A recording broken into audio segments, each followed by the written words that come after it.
বনি ইসরাইল তাদের বিধান কি ছিল?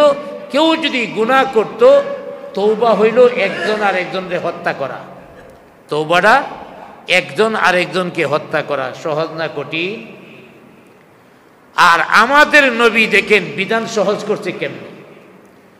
আল্লাহর হাবিব আকাই নামদার তাজদারে মদিনা আহমদ মুস্তাফা মুহাম্মদুর রাসূলুল্লাহ সাল্লাল্লাহু আলাইহি ওয়াসাল্লাম বলেছেন, তোমরা যারা গুনাহ করেছো, তোমরা যারা পাপ করেছো, কুফরি করেছো, শিরকি করেছো, আর সামনে অগ্রসর হবা না, তোমরা আল্লাহর কাছে তওবা করো, তোমাদের গুনাহগুলি মাফ হয়ে যাবে। আর তওবা কাকে বলে? যে পাপগুলি তুমি করতেছো, এই পাপটা এখন ছেড়ে দাও, এই পাপ আর কখনো করবে না, সিদ্ধান্ত নিয়ে নাও, এবং এই পাপের প্রতি তুমি লজ্জিত হও। এই তিনটা কাজের নাম হলো তওবা। যে পাপটা করতেছে পাপটা ছেড়ে দিল, যে পাপটা করেছে সেই পাপের প্রতি লজ্জিত হইল, এই পাপটা আর করবে না, সিদ্ধান্ত নিল, আল্লাহর দরবারে ক্ষমা চাইল, এর নামই হলো তওবা। আমাদের নবী বলেন, যত বড় গুনাহগার হোক না কেন, লোকটা যদি তওবা করে, আল্লাহ রাব্বুল আলামিন তার জীবনের সমস্ত গুনাহগুলি মাফ করে দেন, তার হত্যা হওয়ার প্রয়োজন নাই। তাহলে বনি ইসরাইলের বিধান কেমন কঠিন, আমাদের নবী বিধানকে সহজ করেছেন। দ্বিতীয় নাম্বার আরেকটা উদাহরণ দিচ্ছি। বনি ইসরাইলের যুগে কারো জামা কাপড়ের মধ্যে যদি নাপাকি লেগে যাইত, ভুলবশত হোক বা অসতর্কতাবশত হোক অথবা প্রাকৃতিক কারণেই হোক, জামা কাপড়ের মধ্যে ময়লা লাগার সম্ভাবনা আছে না নাই? বনি ইসরাইলীদের জামা কাপড়ের মধ্যে যদি ময়লা লেগে যাইত, নাপাকি লেগে যাইত, তাইলে ধুইলে হইতো না, বরং যে জায়গাটার মধ্যে নাপাকি লাগছে ওই জায়গাটা কাইটা ফালাইয়া দিতে হইতো। فقد قال الله تبارك وتعالى في كلامه المجيد وفرقانه الحميد: أعوذ بالله من الشيطان الرجيم. بسم الله الرحمن الرحيم. واكتب لنا في هذه الدنيا حسنة وفي الآخرة إنا هدنا إليك. قال عذابي أصيب به من أشاء ورحمتي وسعت كل شيء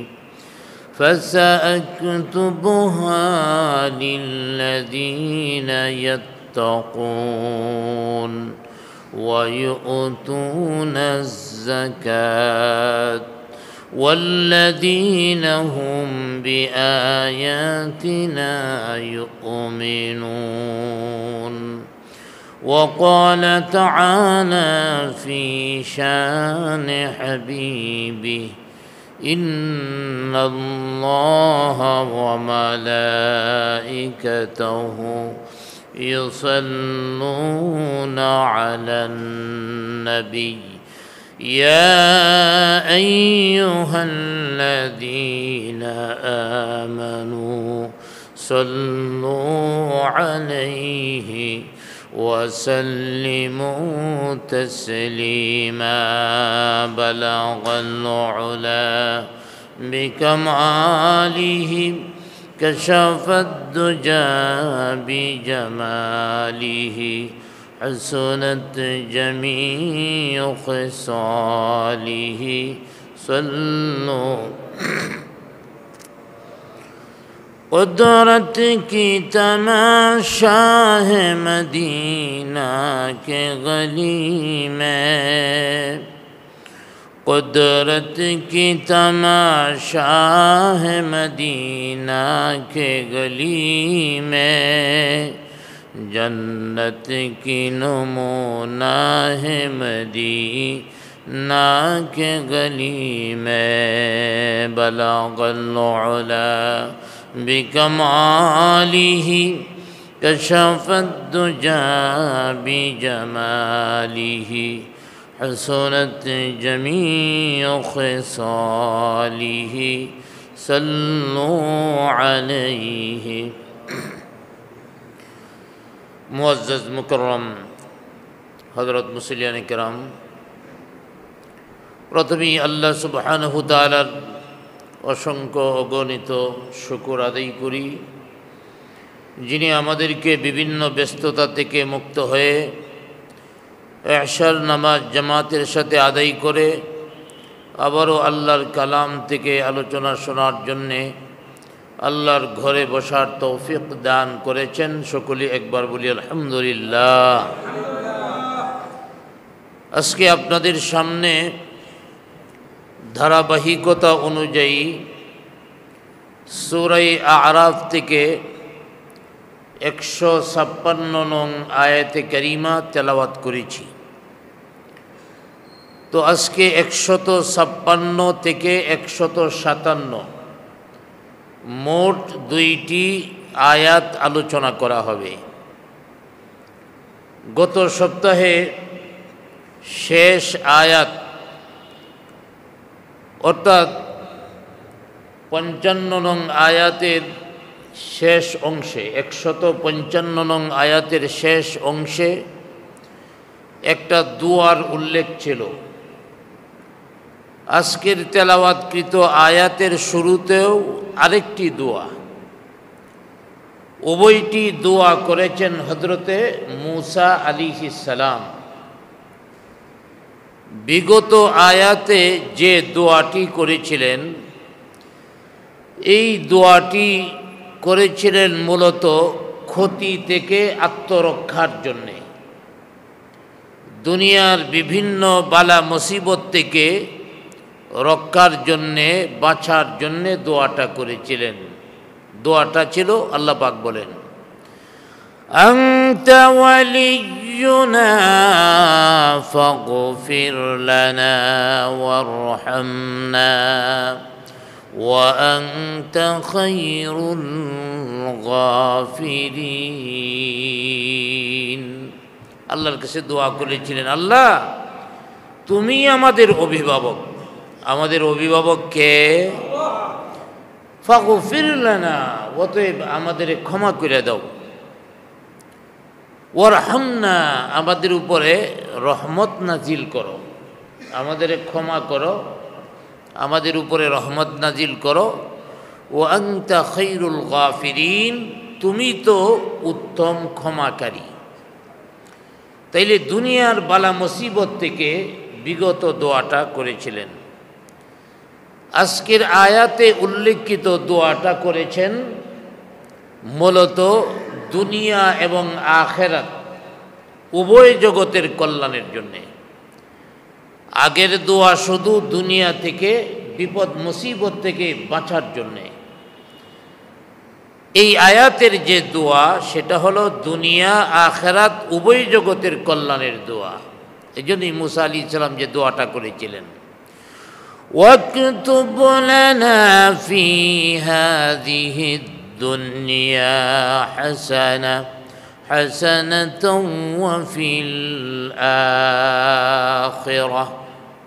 ওয়াকতুব লানা, হে আল্লাহ আমাদের জন্য লিখে দাও, ফি হাযিহি দুনিয়া হাসানাতাও ওয়া ফিল আখিরাহ, দুনিয়ার এবং আখিরাতের সার্বিক কল্যাণ আমাদের জন্য লিখে দাও। লিখে দাও এর অর্থ হলো লেখা তারপরে দিতে হবে, বিষয়টা এমন না। অর্থাৎ আমাদের উপরে দুনিয়া ও আখিরাতের কল্যাণ নাজিল করো, দান করো, লিখে দিতে হবে, বিষয়টা এমন না। এ ধরনের আয়াত কোরআনে বহু রয়েছে।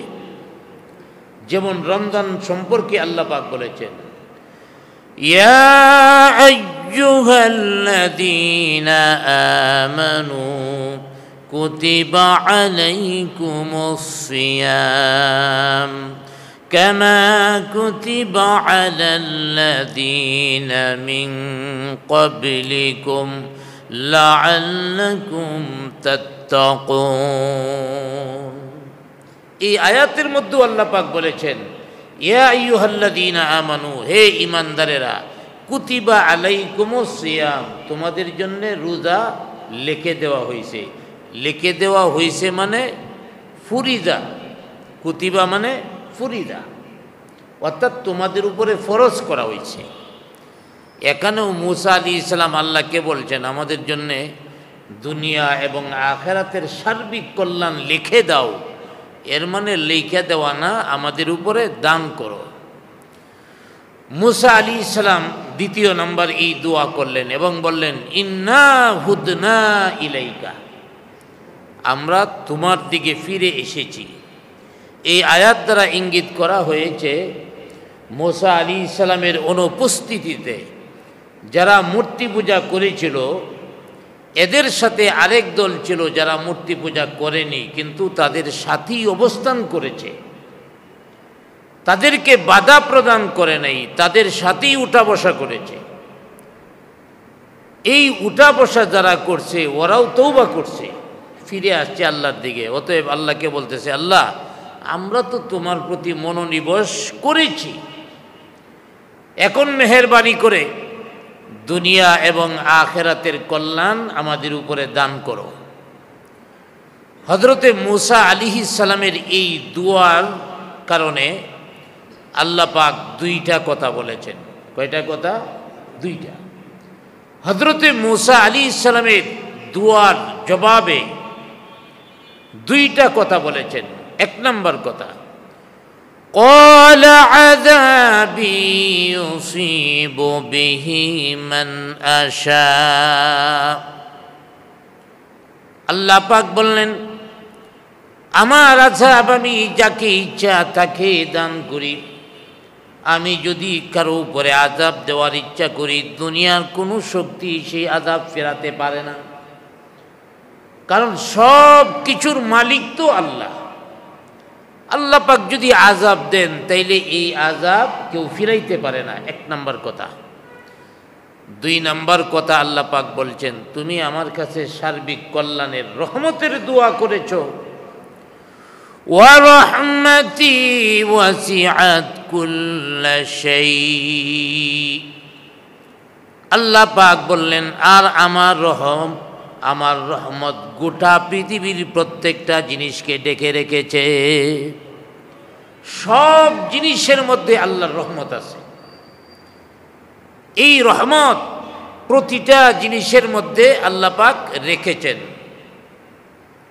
তবে এই রহমত দুই প্রকার, একটা হলো সাধারণ রহমত আর একটা হলো বিশেষ রহমত। সাধারণ রহমত মুমিনরাও পায়, কাফেররাও পায়।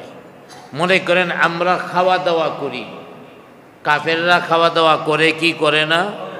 আমাদের চেয়ে বেশি করে। আমরা একটু আরামের উপকরণ ক্রয় করি, কাফেররা আরামের উপকরণ আমাদের চেয়ে আরো বেশি ক্রয় করে। তাইলে এই যে ব্যবস্থাপনা দিয়েছেন কে? তো কাফেরদেরকেও তো আল্লাহ পাক দিয়েছেন। তাইলে বোঝা গেল দুনিয়ার সাধারণ যে রহমত, সাধারণ রহমতটা মুমিনদের উপরেও আসে, কাফেরদের উপরেও আসে। অতএব কাফের বেঈমানদের, ইসলাম বিরোধীদের টাকা পয়সা যদি বেশি হয়ে যায়, ক্ষমতা যদি বেড়ে যায়, এটা চিন্তা করার কোনো প্রয়োজন নাই তার উপরে আল্লাহর রহমত বেশি গেছে। এটা আল্লাহর সাধারণ রহমত, খাস রহমত না। খাস রহমত একমাত্র মুমিনদের জন্য। খাস রহমত কি? সুখে থাকা।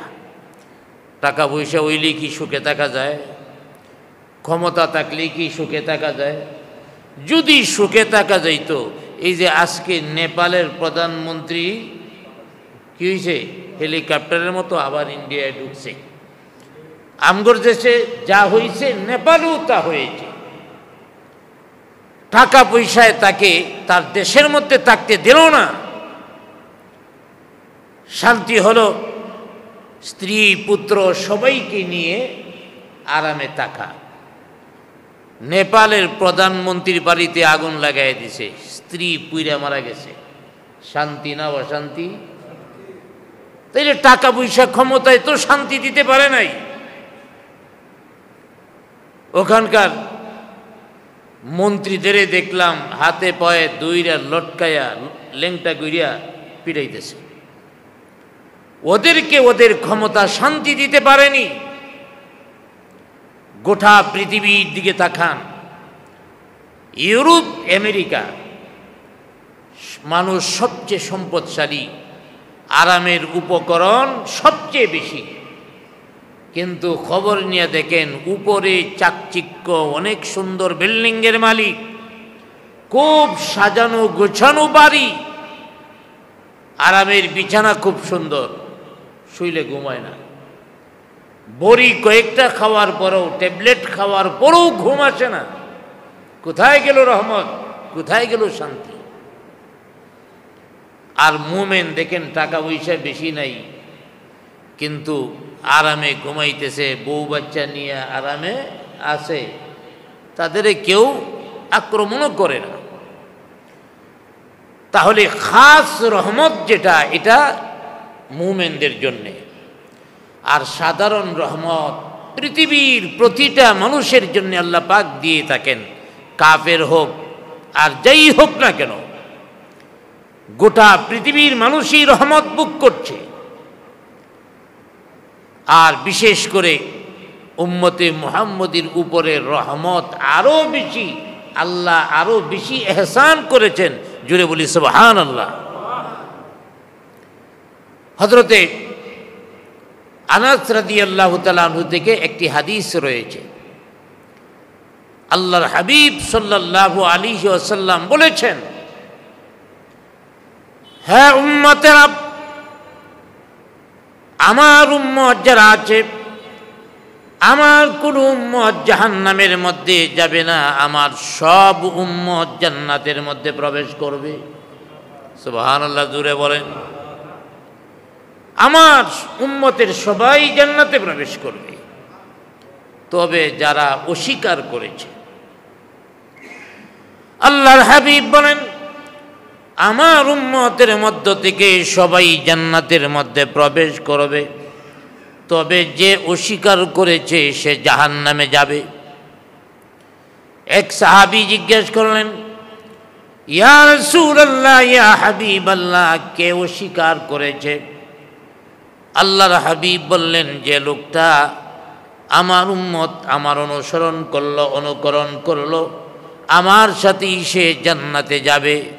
আর যারা আমার অনুসরণ করলো না, এতাত করলো না, ওই লোকটা আমাকে অস্বীকার করেছে। অতএব কাফেরদের প্রতি বিশেষ রহমত হবে না, কারণ কাফেররা তো আল্লাহকে স্বীকারই করে না, তাই আল্লাহর বিশেষ রহমত পাবে কেমনে? অতএব আমাদের নবী বলতেছেন, আমার যারা অনুকরণ করবে তারা আমার সাথে জান্নাতে যাবে, যারা আমার অনুসরণ করলো না তারা আমাকে অস্বীকার করেছে। তাইলে নবীর অনুসরণ করে না এমন মুসলমান আছে না নাই? জোরে বলেন, আছে না নাই? ওরা জান্নাতে যাবে। নবীজির কথা অনুযায়ী ওরা তো জান্নাতে যাওয়ার কথা নয়। হযরতে আতিয়া ইয়াউফি রাহমাতুল্লাহি আলাইহি তিনি এই আয়াতের ব্যাখ্যা করেছেন যে আল্লাহর রহমত সব জায়গার মধ্যে প্রসারিত আছে, আল্লাহর রহমত সব কিছুকে ডেকে রেখেছেন। এর অর্থ হলো আল্লাহ রাব্বুল আলামিন সবার উপরই রহমত দান করেছেন, তবে এই রহমত ঈমানদারদের জন্য। কাফেররা যে উপকরণ পাইতেছে, কাফেররা পৃথিবীর মধ্যে আরামে আছে, শান্তিতে আছে, তাও মুসলমানদের জন্যে। এটা কেমন করে? মনে করেন একটা উদাহরণ, একজন মানুষ অন্ধকার গ্রাম অঞ্চল, একজন মানুষ একটা লাইট জ্বালায়া রাস্তা দিয়া যাইতেছে, সে আলোতে রাস্তা দেখে পথ চলছে। আরেকজন লোক, তার হাতে লাইট নাই, এর হাতে লাইট আছে দিকে এর পিছনে পিছনে হাঁটতেছে, হেও কিন্তু আলো দিকে যাইতেছে। কিছুক্ষণ যাওয়ার পরে তার বাসা যখন সামনে পড়ছে, ওই আলোওয়ালা লাইটওয়ালা তার নিজের বাসার মধ্যে ঢুকে গেছে, ওর বাসা আরো সামনে। এখন কি অন্ধকার না রাস্তা আলোকিত? আলো নিয়ে ঘরের ভিতরে ঢুকে গেছে, এখন সে অন্ধকারে পড়ে গেছে। হযরতে আতিয়া ইয়াউফি রাহমাতুল্লাহি আলাইহি বলেন, গোটা পৃথিবীর সব মানুষেরা রহমত পায়, কাফেররাও রহমত পায়, আল্লাহর নিয়ামত পায়। এটা মুমিনদের জন্যে। মুমিনরা যখন জান্নাতের মধ্যে চলে যাবে, কাফের বেঈমানেরা আর কোনো রহমত পাবে না। অর্থাৎ আখিরাতের জগতে মুমিনরা জান্নাতে চলে যাবে, ওখানে রহমত পাবে। কাফেররা থাকবে দুজকে, ওখানে তো রহমত পাওয়ার সম্ভাবনা আর নাই। দুনিয়াতে যেহেতু কাফেরদের সাথে মুমিনরা একসাথেই পৃথিবীতে বসবাস করছে, এই জন্যে মুমিনদের কারণে আল্লাহ পাক কাফেরদের উপরেও রহমত দান করেন। বৃষ্টির জন্য আল্লাহওয়ালারা দোয়া করছে, আল্লাহ বৃষ্টি দাও। বৃষ্টি হয়েছে, আল্লাহওয়ালার জমিনেই বৃষ্টি পড়ছে না অন্য জনের জমিনেও বৃষ্টি পড়ছে? অর্থাৎ ঈমানদারদের উসিলায় আল্লাহ পাক অন্যদের উপরেও রহমত দান করেন। অতএব আল্লাহ পাক মূসা আলাইহিস সালামকে জানায় দিলেন, এক নম্বর কথা হলো, আমি যাকে শাস্তি দেওয়ার ইচ্ছা করব সে শাস্তি থেকে বাঁচতে পারবে না। আমি যদি ধরি কেউ বাঁচতে পারবে না।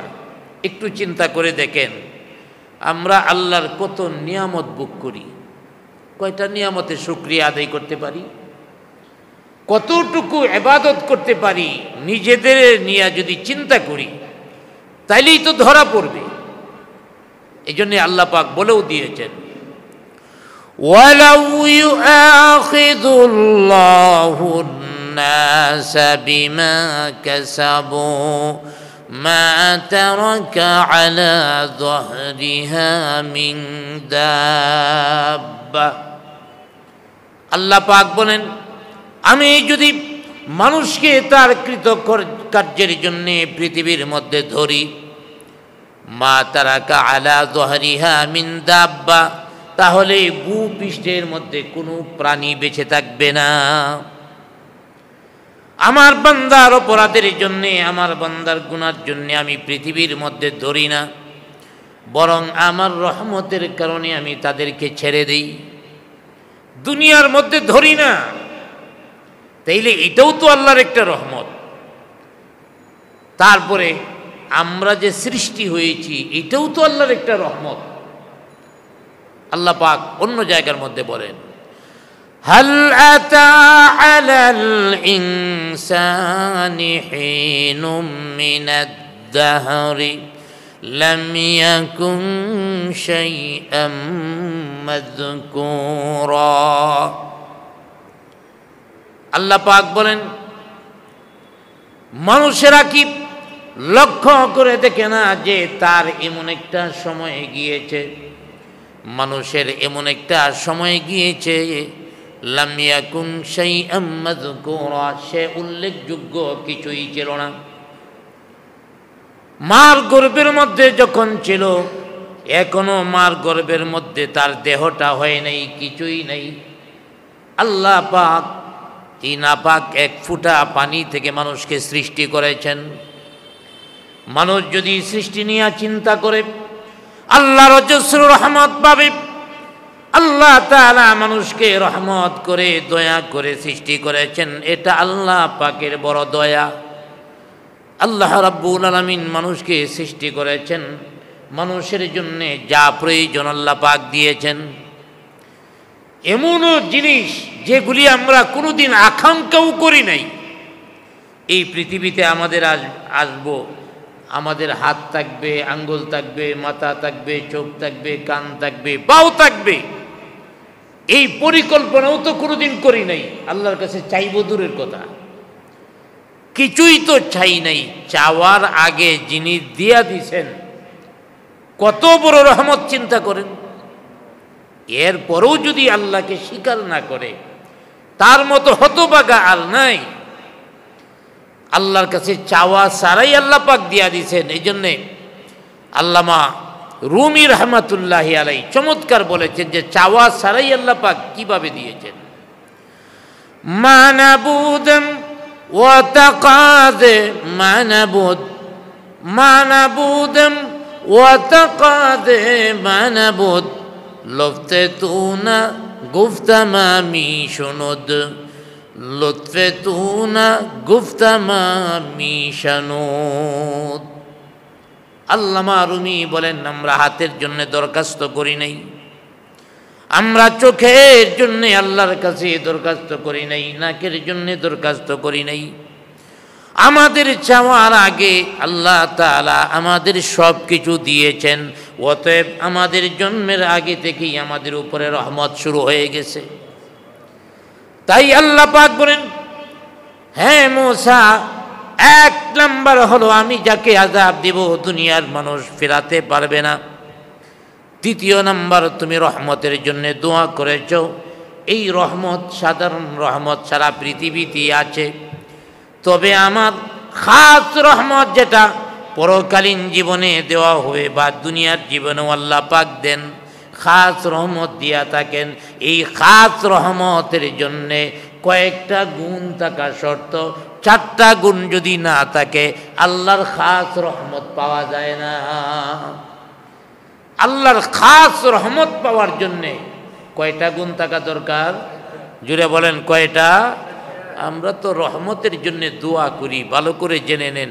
আল্লাহ পাক বলতেছেন, হে মূসা, তুমি আমার কাছে রহমতের দোয়া করছো। সবাই রহমত পাবে না।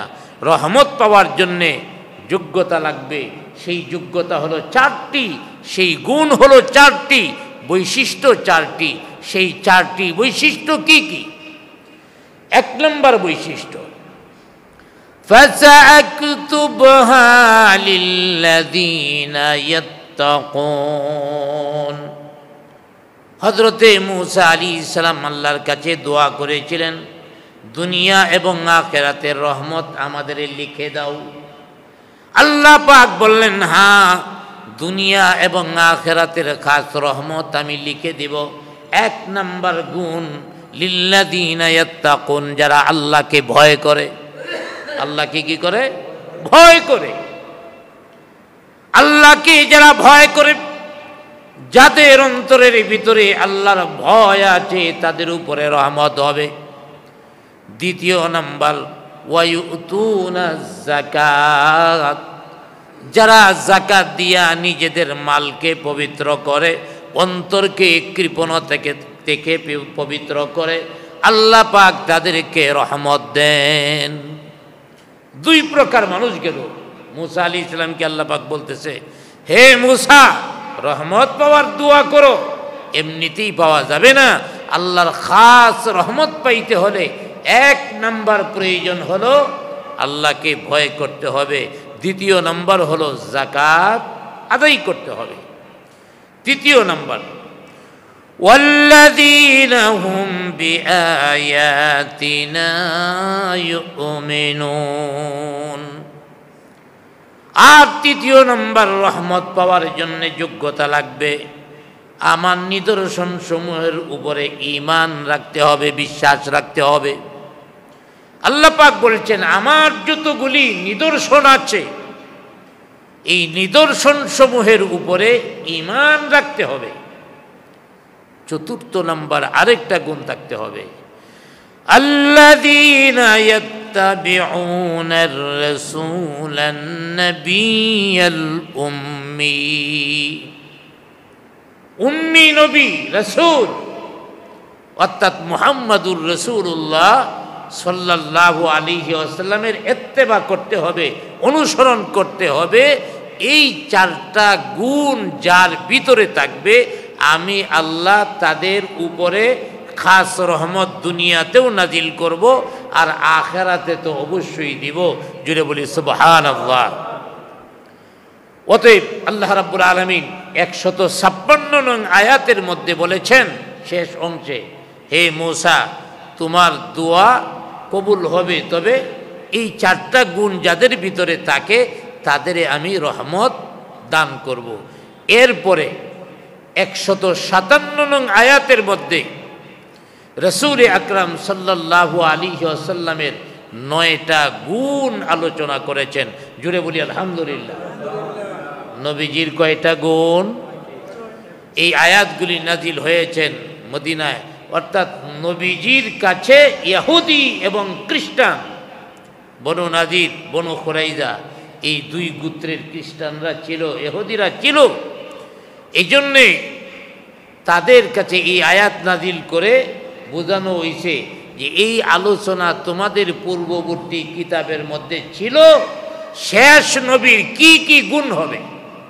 আল্লাযীনা ইয়াত্তাবিউনার রাসূলান নাবিয়্যাল উম্মি আল্লাযী ইয়াজিদুনাহু মাকতুবা।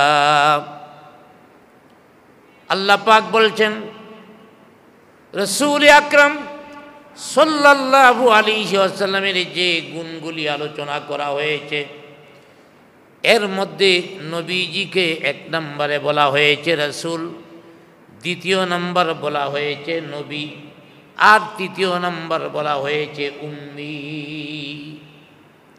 উম্মি, নবীর অনুসরণ করো।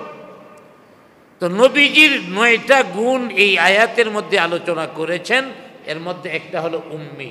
9টা গুণ পরে বলছি, আগে উম্মি কাকে বলে এর একটু আলোচনা করে নিই। আমাদের নবীকে বলা হয় উম্মি। আমাদের নবীরে কি বলে? উম্মি। উম্মি সাধারণত আমরা জেনে থাকি যার কাছে অক্ষর জ্ঞান নাই, তিনি উম্মি। তাফসীরের মধ্যে উম্মির কয়েকটা ব্যাখ্যা দেওয়া হয়েছে। নবীজিকে উম্মি কেন বলা হয়? উম্মুন শব্দের অর্থ হলো মা, তাহলে মা থেকে নবীজিকে বলা হয় উম্মি। কেন বলা হয়? উম্মুন শব্দের অর্থ হলো মা।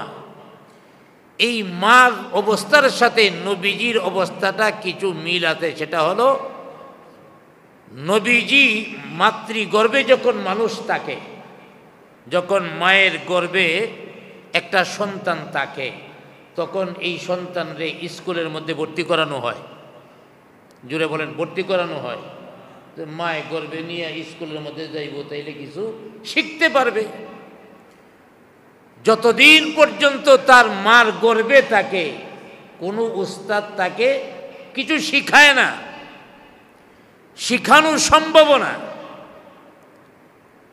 আল্লাহর হাবিব আকে ইনামদার তাজদারে মদিনা আহমদ মুস্তাফা মুহাম্মদুর রাসূলুল্লাহ সাল্লাল্লাহু আলাইহি ওয়াসাল্লাম মার গর্ভে অন্য সন্তানরা যেমন কিছু শিখে নাই, কোনো প্রতিষ্ঠানের মধ্যে ভর্তি হয় নাই, কারো শিষ্যত্ব গ্রহণ করতে হয় না, পারা যায় না, তেমনি ভাবে আল্লাহর হাবিব মার গর্ভ থেকে জন্ম নেওয়ার পরেও কারো কাছে কিছু শিখে নাই। এই জন্যে নবীকে বলা হয় উম্মি। মার পেটে থাকতে বাচ্চা যেমন কিছু শিখে নাই, নবীজি মার পেট থেকে দুনিয়াতে আসার পরেও কারো কাছ থেকে নবীজি কিছু শিখে নাই। কারণ আল্লাহ পাক আমাদের নবীকে কারো ছাত্র বানান নাই, শিষ্য বানান নাই। যদি নবীজির উস্তাদ থাকতো, উস্তাদের মূল্য অনেক বেশি, তাহলে নবীর উস্তাদের মূল্য নবীর থেকে বেশি থাকা উচিত ছিল না? আল্লাহ পাক নবীর উস্তাদ কাউকে বানাননি। আল্লাহ পাক নবীজিকে নিজে সব শিক্ষা দিয়েছেন। কোনো পৃথিবীর শিক্ষকের কাছে নবীজির শিখার প্রয়োজন ছিল না। আবার নবীজি কিছু জানে না এমনও না, বরং নবীজি নিজেই বলেছেন উতিতুল ইলমাল আউয়ালিনা ওয়াল আখিরিন। আল্লাহ পাক আমাকে অন্ত থেকে, আদি থেকে অন্ত পর্যন্ত, দুনিয়ার শুরু থেকে শেষ পর্যন্ত যত জ্ঞান আছে সব জ্ঞান আল্লাহ পাক আমাকে দান করেছেন। আল্লাহ রাব্বুল আলামিন সব জ্ঞান দান করেছেন। এই জ্ঞান নবীজি অর্জন করার জন্যে অনেক চেষ্টা সাধনা করতে হয়েছে, চেষ্টা সাধনা করতে হয়নি। আমার ভাইয়েরা, পৃথিবীর মধ্যে যারা শিক্ষিত হয়, বড় বড় ডিগ্রি অর্জন করে, তাদের অনেক পরিশ্রম করতে হয়, সাধনা করতে হয়। আমাদের নবী কোনো সাধনা করেন নাই, পরিশ্রম করেন নাই। পরিশ্রম ছাড়াই আল্লাহ রাব্বুল আলামিন সব জ্ঞানের ভান্ডার দান করেছেন। আল্লাহর হাবিব সাল্লাল্লাহু আলাইহি ওয়াসাল্লামের জ্ঞান এমন, যা বিভিন্নভাবে মানুষেরা সংরক্ষিত করেছে। আল্লাহর হাবিবের জ্ঞান বিশ্বের প্রতিটা মানুষ অর্জন করে। কিয়ামত পর্যন্ত যদি আল্লাহর হাবিবের জ্ঞান অর্জন করতে থাকে, আল্লাহর হাবিবের জ্ঞান অর্জন সবাই করতে পারবে না। নবীজির যে জ্ঞানের ভান্ডার ছিল, যত চেষ্টা করো এই ভান্ডার থেকে অল্প কিছু শিখতে পারবে। তাইলে আমাদের নবীকে আল্লাহ রাব্বুল আলামিন এত জ্ঞান দান করেছেন, পৃথিবীর কোনো উস্তাদের প্রয়োজন পড়ে নাই। মার গর্ভে যেমন উস্তাদের প্রয়োজন পড়ে নাই, জন্ম নেওয়ার পরেও উস্তাদের প্রয়োজন পড়ে নাই। অর্থাৎ মার গর্ভে জীবন ছিল ওই অবস্থায় শিক্ষার ক্ষেত্রে আছেন। এই জন্যে নবীকে বলা হয় উম্মি। দ্বিতীয় নাম্বার, নবীজিকে উম্মি কেন বলা হয়? দ্বিতীয় নাম্বার কারণ হলো, মক্কা শহরটাকে বলা হতো উম্মুল কোরা। এখনো মক্কায় আরাফার পাশে একটা ইউনিভার্সিটি আছে, যেটার নাম হলো উম্মুল কোরা। ওই আদি নামটা তারা ধরে রেখেছে। মক্কার নাম ছিল উম্মুল কোরা, মক্কা নাম ছিল না। যেমন মদিনার নাম ছিল ইয়াসরিব, মদিনা ছিল না। নবীজি যাওয়ার পরে ইয়াসরিব থেকে পরিবর্তন হইয়া মদিনাতুন নবী, নবীর শহর। সেই মক্কা শহরের নাম ছিল উম্মুল কোরা। উম্মুন মানে মা, কোরা মানে গ্রাম, গ্রাম সমূহের মা। অর্থাৎ পৃথিবীর মধ্যে সর্বপ্রথম গ্রাম ছিল ওইটা। গ্রাম বলেন, শহর বলেন, আর যাই বলেন, পৃথিবীর মধ্যে সর্বপ্রথম ওই উম্মুল কোরা, যা পরবর্তী সময়ে নাম হয়েছে মক্কা, মক্কাতুল মুকাররমা, মক্কাতুল মুশাররফা। তো এই মক্কার নাম ছিল উম্মুল কোরা। আর নবীজি জন্মগ্রহণ করেছেন মক্কায়, এই জন্য নবীকে বলা হয় উম্মি। যেমন আমাদের দেশে অনেক সময় এলাকার নাম দিয়া সম্বোধন করা হয়। আল্লামা জুনায়েদ নাম ছিলেন, কিন্তু হুজুরের নাম হয়ে গেছে বাবুনগরী রহমতুল্লাহ আলাই। অর্থাৎ আল্লামা জুনায়েদ বাবুনগরী। কেন? বাবুনগরে তার বাড়ি। এইভাবে নামের কারণে, এলাকার নামের কারণে নাম হয়ে যায়। যেমন আল্লামা বুখারী, এভাবে নামের কারণে, অনেক সময় এলাকার কারণে, কিতাব লেখার কারণে, যে কোনো গুণের প্রতি নিসবত করে নাম হয়ে যায়। অতএব আমাদের নবীর একটা উপাধি উম্মি। এর একটা কারণ এটাও যে উম্মুল কোরা, মক্কায় প্রথম গ্রাম, এটাতে তিনি জন্মগ্রহণ করেছেন। ওটার দিকে লক্ষ্য করেই নবীকে বলা হয় উম্মি। তৃতীয় নম্বর আরেকটা কারণ, নবীকে উম্মি কেন বলা হয়? নবীকে উম্মি বলার তৃতীয় নম্বর কারণ হলো, রসুল আকরাম সাল্লাল্লাহু আলাইহি ওয়াসাল্লাম নিজেই বলেছেন যে আমার উম্মত বেশি, এই জন্যে আমাকে বলা হয় উম্মি। জুড়ে বলি সুবহানাল্লাহ। উম্মত থেকে উম্মি। এই উম্মি ব্যাপারে এখানেও একটা হাদিস রয়েছে। প্রিয় নবী সাল্লাল্লাহু আলাইহি ওয়াসাল্লাম বলেছেন, কিয়ামতের দিন সব নবী মিলায়া সব নবীর উম্মত যদি একত্রিত করা হয়, যে পরিমাণ হবে আমাদের নবীর একার উম্মতেই তার চেয়ে বহু পরিমাণ বেশি হবে। জোরে বলি সুবহানাল্লাহ। এই ব্যাপারে একটা হাদিস হযরতে আনাস রাদিয়াল্লাহু তাআলা আনহু বর্ণনা করেছেন। হযরতে আনাস রাদিয়াল্লাহু তাআলা আনহু বলেন, নবী করিম সাল্লাল্লাহু আলাইহি ওয়াসাল্লাম বলেছেন, কিয়ামতের ময়দানে কিছু নূরের চেয়ার থাকবে, যে চেয়ারগুলির মধ্যে নবী রাসূলগণ বসবেন। আমার জন্য একটা নূরের চেয়ার থাকবে, তবে আমার নূরের চেয়ারটা অন্যদের চেয়ে অনেক বেশি নূরানি থাকবে। আমার চেয়ার আসনটা থাকবে উঁচু। কিয়ামতের ময়দানে সব নবী নিজ নিজ আসনে সমাসীন হবেন। আমাদের নবীর আসনটা কোথায় থাকবে? সবার উপরে। আল্লাহর হাবিব বলেন, তখন একজন ঘোষক ঘোষণা করে বলবে, আইনাল উম্মি, আইনা নবিউল উম্মি, উম্মি নবী কোথায়, উম্মি নবী কোথায়? সব নবীরা বলবে লাব্বাইক, লাব্বাইক বলে সবাই ইশারা দিবে, কারণ প্রত্যেক নবী তো উম্মি, যার উম্মত আছে সেওই তো উম্মি। যদি উম্মতের দিকে লক্ষ্য করা হয় তাইলে যার উম্মত আছে সেওই উম্মি, যার ছাত্র আছে সেওই তো টিচার। অতএব সব নবী বলবেন লাব্বাইক, আমরা হাজির আছি, কিন্তু কিছু বলা হবে না। এখন সব নবীরা বলবে, তাইলে কারে ডাক দিছেন? কাউকে যেহেতু চিহ্নিত করা হচ্ছে না, সবাই তো নবী। এবার ঘোষক দ্বিতীয়বার ঘোষণা করবে, আইনা নবিউল উম্মিল আরবি, আরবি নবী কোথায়, উম্মি আরবি নবী কোথায়? আমাদের নবী বলবেন আসি। আরবি নবীকে? আমাদের নবী হলেন উম্মি আরবি। এবার আল্লাহ পাক বলবেন যে তুমি জান্নাতে যাও।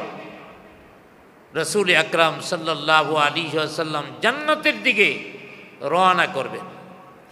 তো জান্নাতের দিকে যখন রওনা করবেন, রাসূল আকরাম সাল্লাল্লাহু আলাইহি ওয়াসাল্লাম জান্নাতের দরওয়াজার মধ্যে করাঘাত করবেন। ভিতর থেকে বলবেন, মান আনতা, আপনি কে? নবীজি বলবেন, আনা মুহাম্মদ, আমি মুহাম্মদ। ভিতর থেকে বলা হবে, আপনারে কি ডাকা হয়েছে, দাওয়াত করা হয়েছে? নবীজি বলবেন, হ্যাঁ আমাকে ডাকা হয়েছে, দাওয়াত দেওয়া হয়েছে। দরওয়াজা খুলে দিবেন। নবীজি প্রথম ঢুকবেন, সামনের দিকে তাকাবেন, আল্লাহর নূরের যে তাজাল্লি নবীজির চোখের মধ্যে পড়বে। সুবহানাল্লাহ বলেন। আল্লাহর নূরের তাজাল্লি নবীজির চোখের উপরে যখন পড়বে, সাথে সাথে নবীজি সেজদার মধ্যে পড়ে যাবেন। সেজদার মধ্যে পড়ে আল্লাহ তাআলার হামদ পড়া শুরু করবেন, আল্লাহ তাআলার প্রশংসা করা শুরু করবেন। এমন প্রশংসা করবেন, আল্লাহর হাবিব বলেন, পৃথিবীর কোনো মানুষ কোনো দিন আল্লাহর এমন প্রশংসা করতে পারে নাই। এমন প্রশংসা নবীজি করবেন, পৃথিবীর সেরা প্রশংসা। আল্লাহ পাক ডাক দিয়া বললেন, হে আমার হাবিব, মাথা উত্তোলন করেন, মাথা উত্তোলন করেন, আপনার উম্মতের জন্য সুপারিশ করেন। আজকের দিনে আপনার সুপারিশ আমি আল্লাহ কবুল করব। অতএব নবী আকরাম সাল্লাল্লাহু আলাইহি ওয়াসাল্লাম তিনি দোয়া করবেন, আল্লাহ পাক দোয়াও কবুল করবেন। তাইলে আমি বলতেছিলাম যে এখানে নবীজির 9টা গুণ আলোচনা করেছেন, তার মধ্যে একটা হলো উম্মি। এই 9টা গুণ কি কি? নবীজির 1 নম্বর গুণ হলো তিনি একজন রাসূল ছিলেন, রাসূল। ইয়াত্তাবিউনার রাসূল, রাসূলের অনুসরণ করো, অর্থাৎ রাসূল পথ দেখাবার জন্য এসেছেন। দ্বিতীয় নাম্বার আন-নবী, তিনি একজন নবী। রাসূল আর নবী কিন্তু এক না। রাসূল হলো যিনি নবী এবং তার উপরে আল্লাহ পাক আসমানি কিতাব নতুন শরীয়ত নাজিল করেছেন, তাকে বলা হয় রাসূল। নবুয়াত এবং কিতাবও দান করেছেন। আর যাকে শুধু নবুয়াত দিয়েছেন, কিতাব দেন নাই, তিনি হলেন নবী। আমাদের নবী, তিনি নবীও রাসূলও। আরেকটা গুণ, তৃতীয় নম্বর গুণ হলো উম্মি। তৃতীয় নম্বর গুণ কি? উম্মি। উম্মি সম্পর্কে এতক্ষণ আলোচনা চলতেছিল। অর্থাৎ যার পৃথিবীর কোনো মানুষের কাছে আমাদের নবীর লেখাপড়া করতে হয় নাই, কিন্তু পৃথিবীর সব জ্ঞান একবারে পৃথিবীর শুরু থেকে শেষ পর্যন্ত সমস্ত জ্ঞান আমাদের নবীকে আল্লাহ পাক দান করেছেন। জুড়ে বলি আলহামদুলিল্লাহ। এই আয়াতের মধ্যে নবীজির 9টি গুণ আলোচনা করেছেন, 3টি গুণ গেল।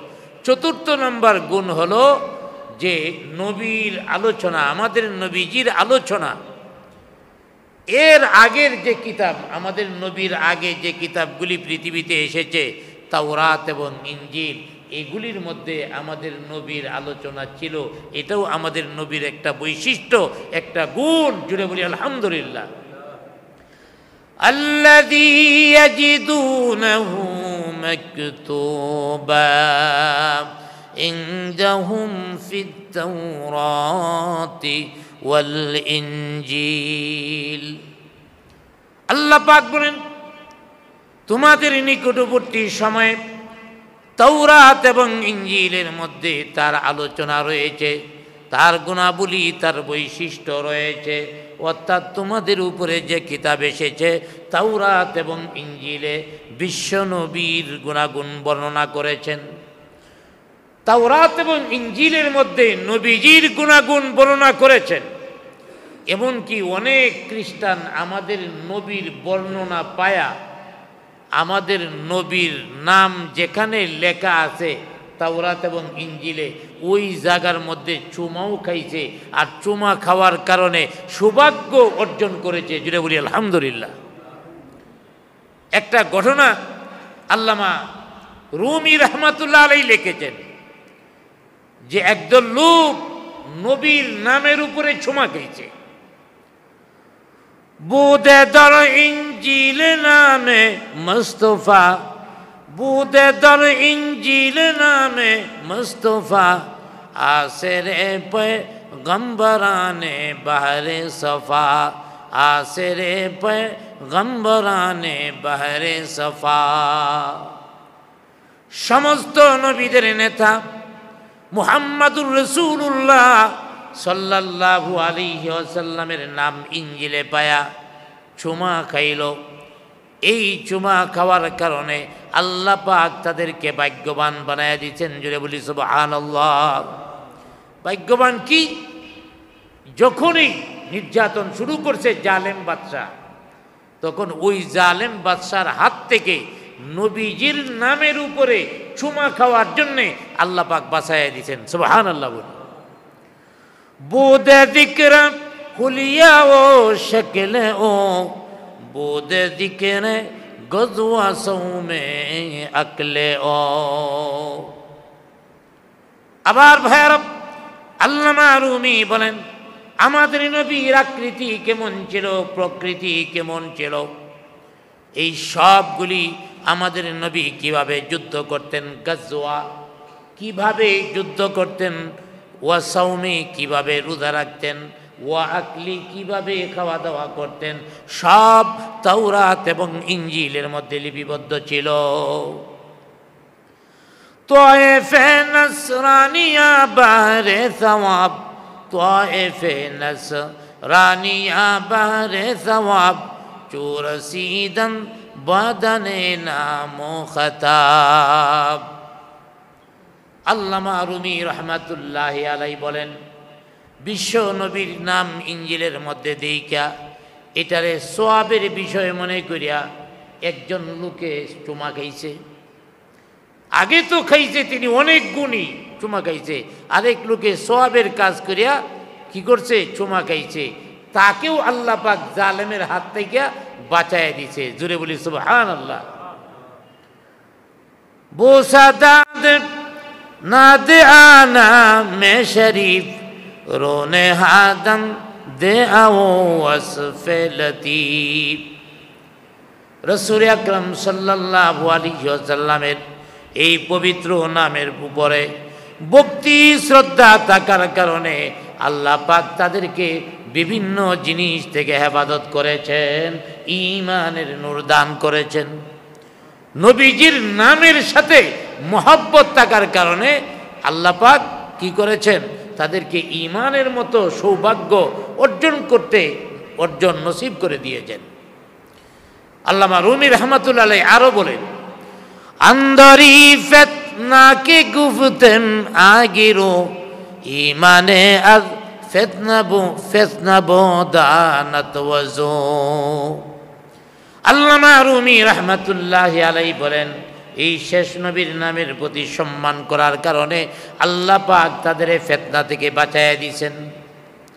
শুধু ফিতনা থেকে নয়, আল্লামা রুমি আরো বলেন, আমানে আজ শের আমিরানে ও উজির দরপানাম আহমদ মুস্তাজির। এক জালেম বাদশা ছিল, খুব নির্যাতন করত।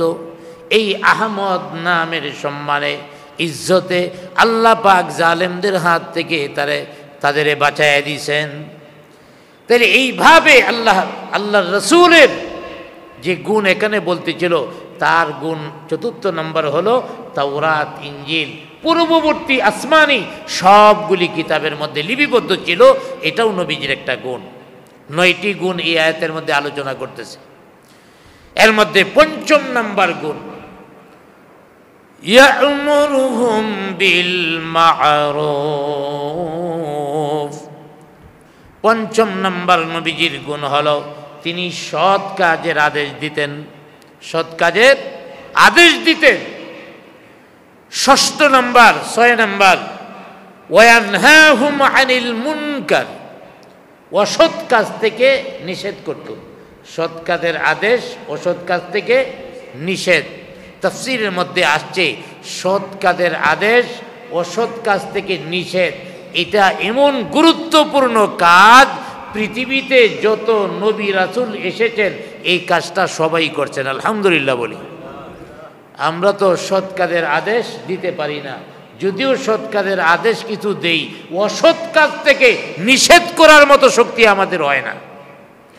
অথচ নবীজির সবচেয়ে বড় বৈশিষ্ট্য, তিনি সৎ কাজের আদেশ দিতেন, অসৎ কাজ থেকে নিষেধ করতেন।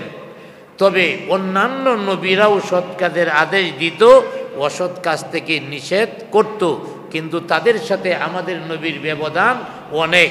কারণ আমাদের নবী সৎ কাজের আদেশ, অসৎ কাজ থেকে নিষেধ অন্য নবীদের থেকে অনেক পরিপূর্ণভাবে দিয়েছেন। এই জন্যই নবীজি বলেছেন, বুইস্তু লিউতাম্মিমা মাকারিমাল আখলাক, আমি চরিত্র মাধুর্যের পূর্ণতা দেওয়ার জন্য এসেছি।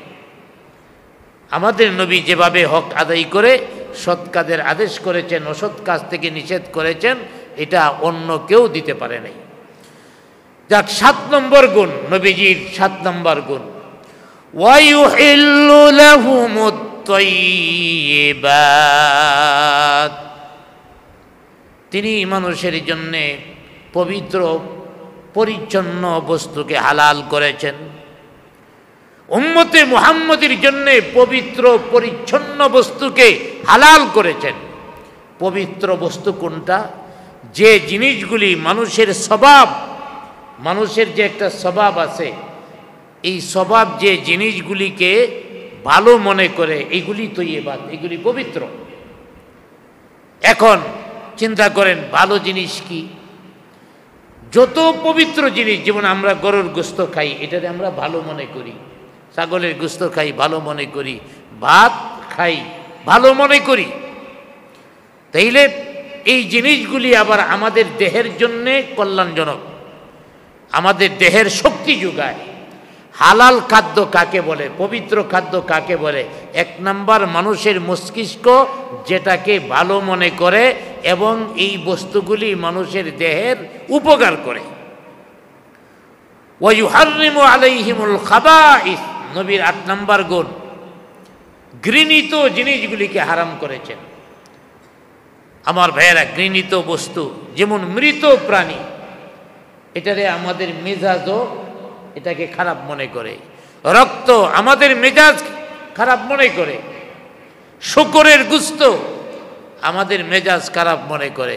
অতএব এই মিজাজ যে জিনিসগুলিকে ঘৃণিত মনে করে, এইগুলি আল্লাহ পাক বান্দার জন্য হারাম করে দিয়েছেন। আবার এইগুলি বান্দার শরীরে ক্ষতিও করে। শূকরের গোশত মানুষের ক্ষতি করে, কুকুরের গোশত মানুষের ক্ষতি করে। কি ক্ষতি করে? কুকুরের চরিত্র কেমন তো সবাই জানে।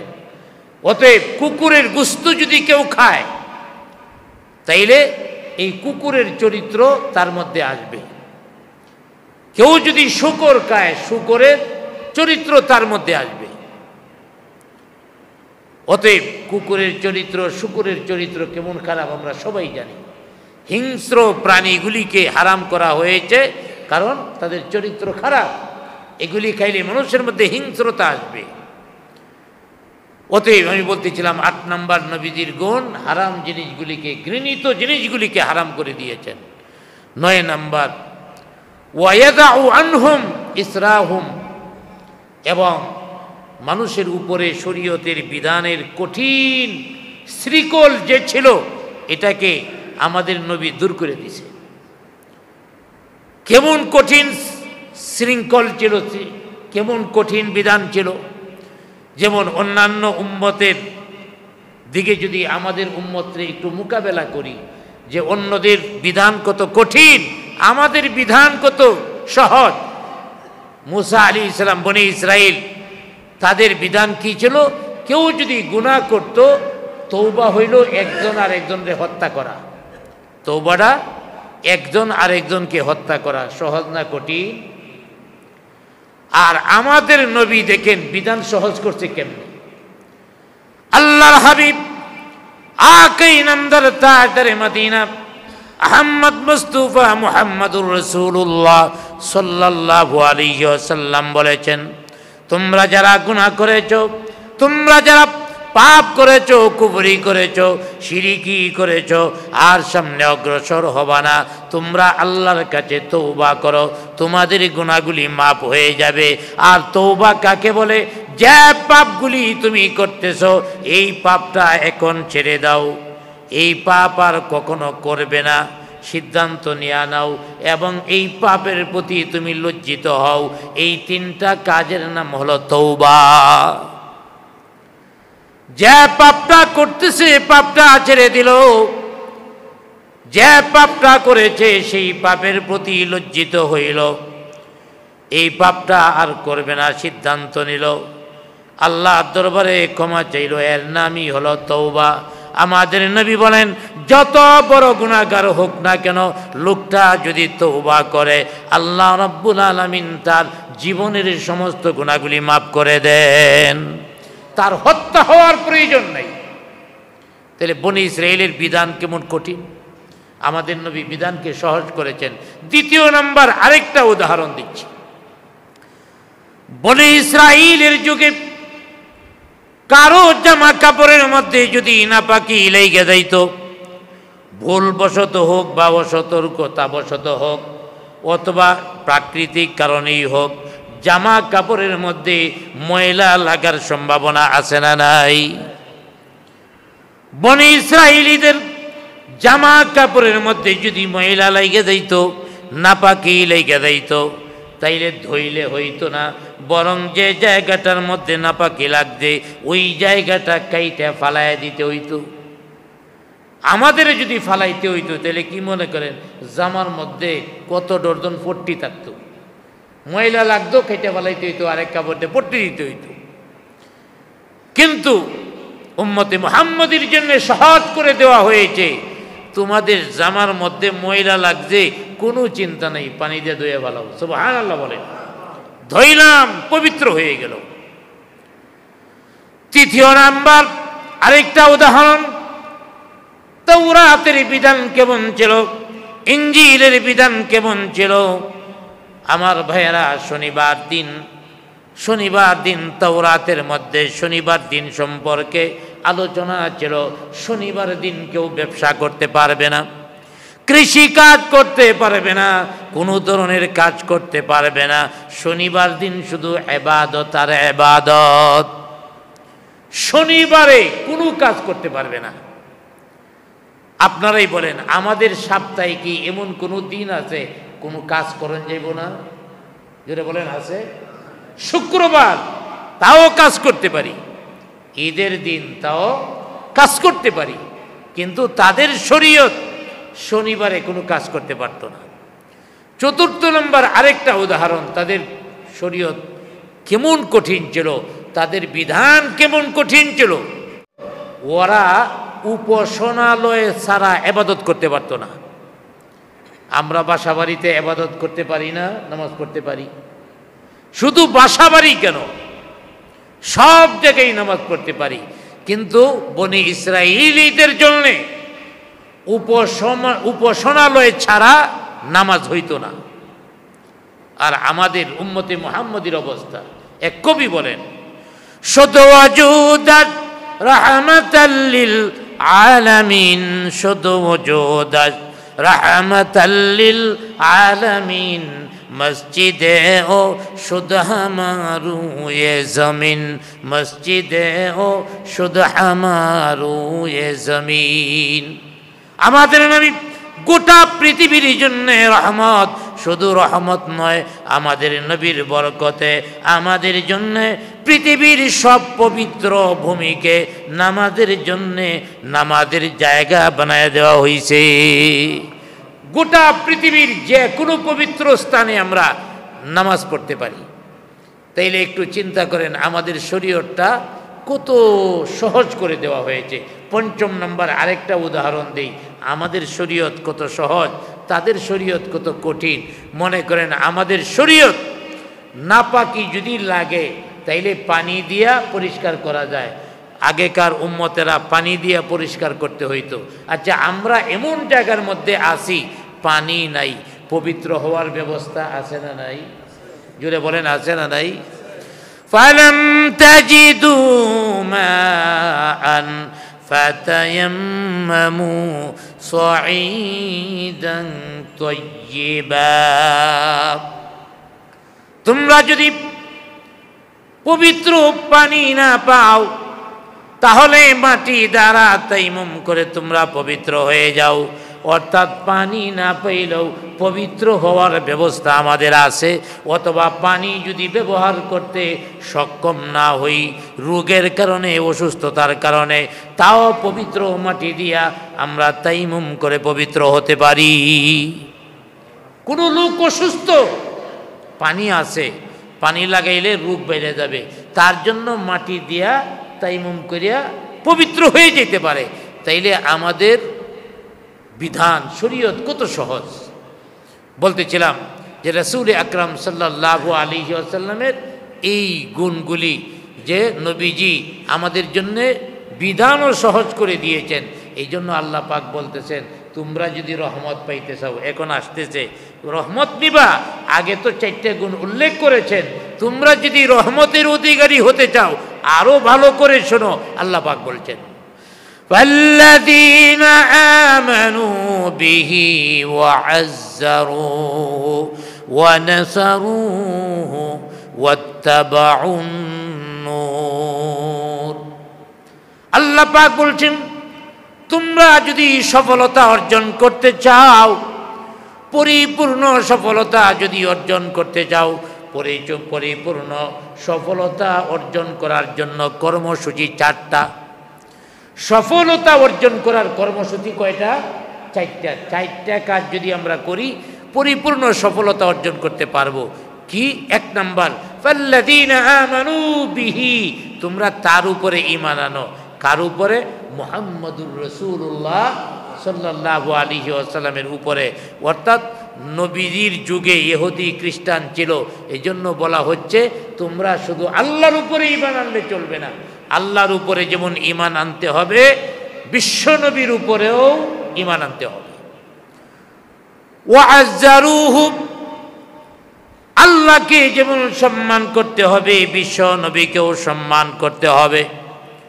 ওয়ানাসারুহু, আল্লাহকে সাহায্য করতে হবে। আল্লাহকে সাহায্য করা মানে আল্লাহর দ্বীনকে সাহায্য করা। আল্লাহকে যেমনিভাবে সাহায্য করতে হবে তেমনিভাবে বিশ্ব নবী মুহাম্মদুর রাসূলুল্লাহ সাল্লাল্লাহু আলাইহি ওয়াসাল্লামকেও সাহায্য করতে হবে। নবীজিকে সাহায্য মানে নবীজির আদর্শকে সাহায্য করা। ওয়াত্তাবাউন নূর, চতুর্থ নম্বর হলো কোরআনের অনুসরণ। জুড়ে বলেন চতুর্থ নম্বর কি? কোরআনের অনুসরণ। তাইলে সফলতার চারটা শর্ত, চারটা কর্মসূচি। এক নম্বর, নবীজির উপরেও ঈমান আনতে হবে, নবীজিকেও সম্মান দিতে হবে, নবীজিরেও সাহায্য করতে হবে এবং কোরআনের অনুসরণ করতে হবে। যার কারণে আমাদের দেশের মধ্যে একটা দল বেরিয়েছে, আল্লাহ বলছে চারটা কর্মসূচি, চতুর্থ নম্বর হলো কোরআনের অনুসরণ। অতএব কোরআন মানি, হাদিস মানি না। নাউজুবিল্লাহ বলেন, নাউজুবিল্লাহ বলবেন না? কত বড় জঘন্য কথা যে কোরআন মানি হাদিস মানি না। কেন? আল্লাহ পাক কোরআনে বলছেন চারটা বিষয় মানো, এর মধ্যে ওয়াত্তাবাউন নূর, নূরের অনুসরণ করো। নূরের ব্যাখ্যা হলো কোরআন। এখানে হাদিস বলা হয় নাই, এখানে হাদিস বলা হয় নাই, ঠিক আছে, অন্য জায়গায় আছে কিনা আজকের তেলাওয়াতকৃত আয়াতের মধ্যেই তো আছে। আল্লাযীনা ইয়াত্তাবিউনার রাসূলান নাবিয়াল উম্মি,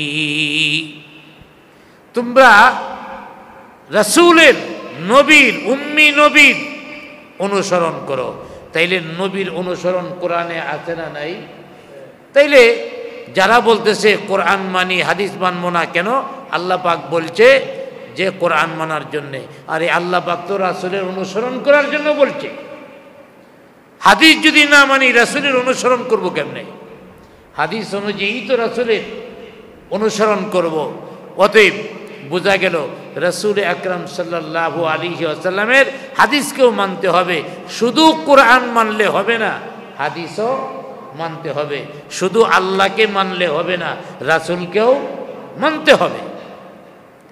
নবীজি বলেছেন, লা ইউমিনু আহাদুকুম হাত্তা আকুনা হাব্বা ইলাইহি মিন ওয়ালিদিহি ওয়া ওয়ালাদিহি ওয়ান নাসি আজমাইন। আল্লাহর হাবিব বলেন, ততক্ষণ পর্যন্ত কেউ খাঁটি ইমানদার হতে পারবে না যতক্ষণ পিতা, পুত্র, স্ত্রী, আত্মীয় স্বজন সব কিছু থেকে আমি নবীকে বেশি ভালো না বাসবে, ততক্ষণ পর্যন্ত খাঁটি ইমানদার হতে পারবে না। হাদিস বাদ দিয়া ইমানদার হইবা কোশ্চিন কালেও সম্ভব নয়। আল্লাহর উপরে যেমন ঈমান আনতে হয়, রাসূলের উপরেও ঈমান আনতে হয়। আল্লাহর কোরআনের উপরে যেমন ঈমান আনতে হয়, নবীজির হাদিসের উপরেও ঈমান আনতে হবে। কারণ আল্লাহ পাকই বলেছেন নবীর অনুসরণ করার জন্যে, নবীকে সম্মান দেওয়ার জন্যে। নবীকে সম্মান দিবেন না, বেয়াদবি করবেন, সব শেষ হয়ে যাবে। এই জন্যে তো আল্লাহ পাক বলে দিয়েছেন, আদব শিক্ষা দিয়েছেন, ও দুনিয়ার মানুষেরা, তোমরা নবীর সাথে খারাপ আচরণ তো দূরের কথা, তার সামনে তোমরা আওয়াজদারেও বড় বানায়ো না। ইয়া আইয়ুহাল্লাযীনা আমানু লা তারফাউ আসওয়াতাকুম ফাওকা সাওতিন নবী। আল্লাহ পাক বলেন, হে ঈমানদারেরা, তোমাদের আওয়াজকে নবীর আওয়াজের উপরে বড় করো না, তোমাদের আওয়াজকে নবীর আওয়াজের উপরে উচ্চ করো না। এর দ্বারা বোঝা গেল কি?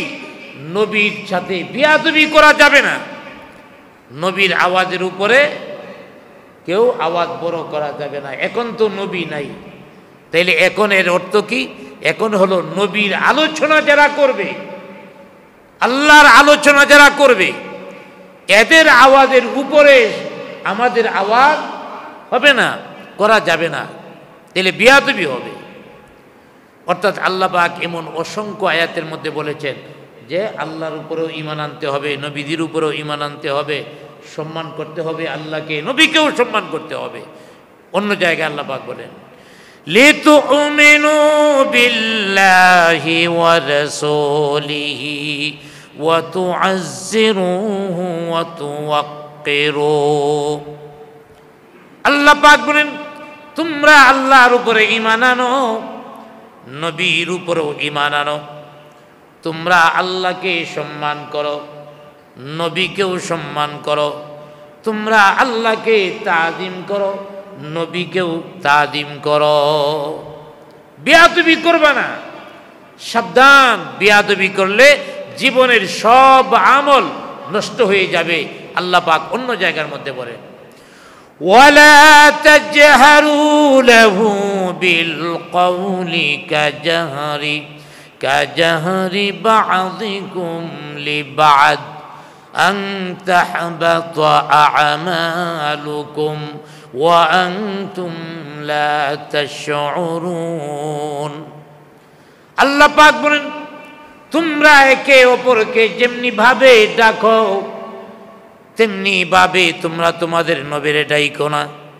আমরা যেমন একজনরে ডাকি আব্দুর রহমান, আবুল কালাম, এইভাবে একজনের নাম ধরিয়া জুড়ে জুড়ে ডাকি।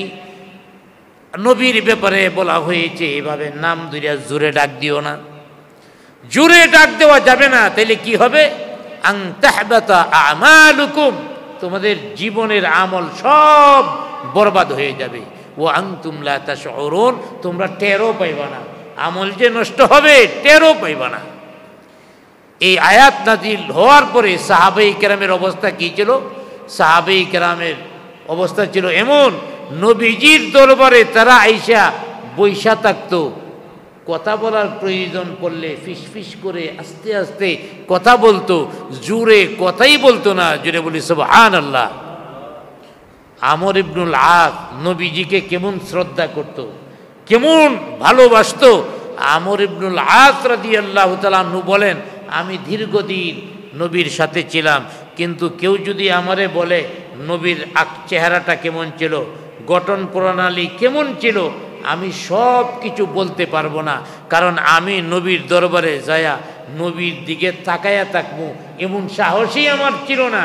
আমি যায়া নিচের দিকে চক্ষু দিয়া বৈশা থাকতাম। সুবহানাল্লাহ বলে কি ছিল সাহাবাই কেরামের অবস্থা। হযরতে আনাস রাদিয়াল্লাহু তাআলা আনহু থেকে তিরমিজি শরীফের মধ্যে একটা বর্ণনা রয়েছে, সাহাবাই কেরাম নবীজির সামনে নিচের দিকে তাকায়া থাকতো, কখনো সাহস করতো না নবীজির চেহারার সাথে চেহারা মিলায়া তাকাবে। দুইজন লোক তাকাইতে পারত, একজনের নাম হযরতে আবু বকর সিদ্দিক রাদিয়াল্লাহু তাআলা আনহু, আরেকজনের নাম হলো হযরতে ওমর রাদিয়াল্লাহু তাআলা আনহু। ওনারা দুইজন নবীর দিকে সাহস করিয়া তাকাইতেন, মুস্কি হাসি দিতেন, নবীজিও মহব্বত করে মুস্কি হাসি দিতেন। সুবহানাল্লাহ বলি আমার ভাইয়েরা, তাইলে নবীজিকে সম্মান কিভাবে দিতেন? কুরাইশদের একটা গোয়েন্দা নাম ছিল উরওয়া ইবনে মাসুদ। উরওয়া ইবনে মাসুদরে পাঠাইছে, মক্কার কুরাইশরা পাঠাইছে মদিনায় যাও, যা একটু দেখে আসো এদের অবস্থানটা কি, যুদ্ধ যে করব ওরা কেমন শক্তিশালী হয়েছে, ওরা কতটুকু অস্ত্র টস্ত্র আছে, একটু যে দেখে আসো, এদের ভিতরে কলহ টলহ কি কি দুর্বলতা আছে দেখে আসো।